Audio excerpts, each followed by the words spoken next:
Big Kitty. Yeah. Right, Big Kitty? Yeah. Big Kitty. Yeah. What is it, Big Cat? Big Cat. Big Cat. Big Kitty. Yeah. Big Kitty.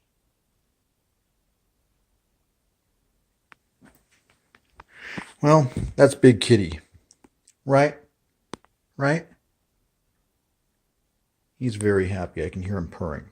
Okay, so that is not what I wanted to show you. Yeah?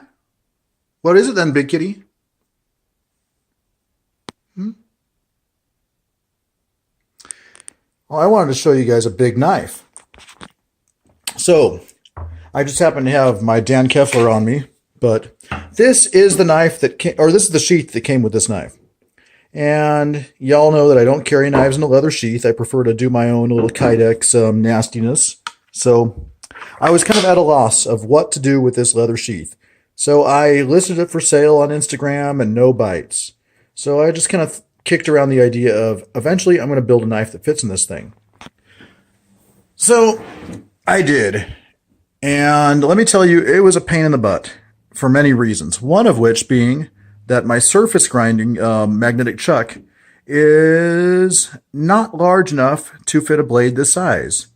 So I had a couple options. I could go diagonal and take cuts at it this way, or I could overhang the thing, and I mean, it was a little bit off the magnet from about this much on either side. So I ended up going that route and taking my very, very sweet time. Like, we're talking like 1/3 of a thousandth kind of cuts. So going across this thing, and I'm literally like, I am moving my, my cross feed, like this way. I am overlapping about 90% of the width of that fucking wheel. So I'm only taking a cut of about that thick, then that much. Yeah, it takes a lot of fucking time. So multiply that by, I don't want to even think about how many on either side.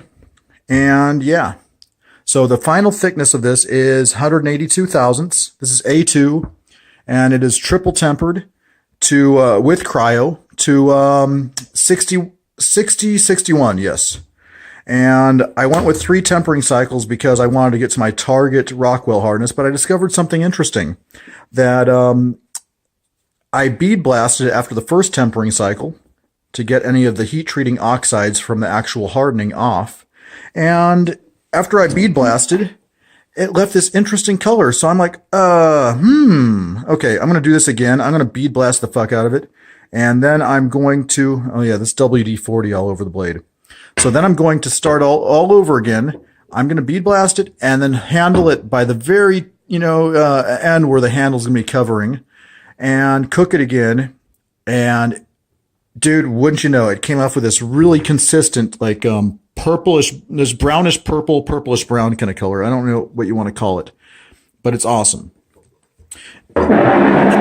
Almost along the lines of this sheath, which is pretty cool. Totally by accident, but the third tempering, I specifically went for it. So yeah. This ended up midway through the build. This was snatched up by one of my Instagram buddies. Kitties, what's wrong? Oh, okay. Butt sniffing time. Already? Okay, so yeah, midway through the build, before I'd even done the finishing grinds, it was snatched up. It's sold. It's already gone. This is going to go out tomorrow. But yeah, very beautiful. So point of balance on this piece is right here at the guard, where it should be on a fighter this size. It's just, it feels great in the hand. It feels very alive.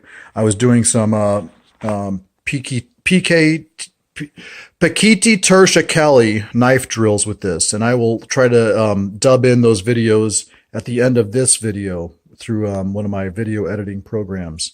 But yeah, let's get to measurements. All right. So sharpened length is 7 1/8. To the guard, we've got 7.5 to 7 5/8, something around the neighborhood of that. Overall length is 7.5 inches, maybe just a little bit longer.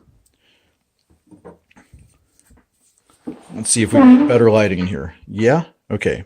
Yes, that is beautiful. Now, I think I bumped it just slightly doing the leather polishing belt. And yeah, that, fuck, you know, what am I going to say? This is a handmade knife. But it is amazingly sharp. Hair shaving the whole length. Feels comfortable in pickle grip, edge out. Feels comfortable in a sack. Yeah. So what else do I need to say about this thing?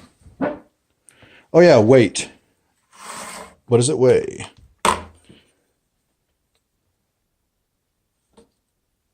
12.549 ounces. And then you add in the rig, and we've got 16.304 ounces. So just over a pound. Not bad at all. And lastly, I'll show you what it looks like inside the rig. And then I'll throw up a couple of videos of the work in progress. How about that? All right. So there it is in the sheath. Perfect fit. Kitties. Yep. It will definitely do some work. All right. So now the work in progress videos. All right. As always, stay armed, stay alert, stay alive. Hua. God bless. Later.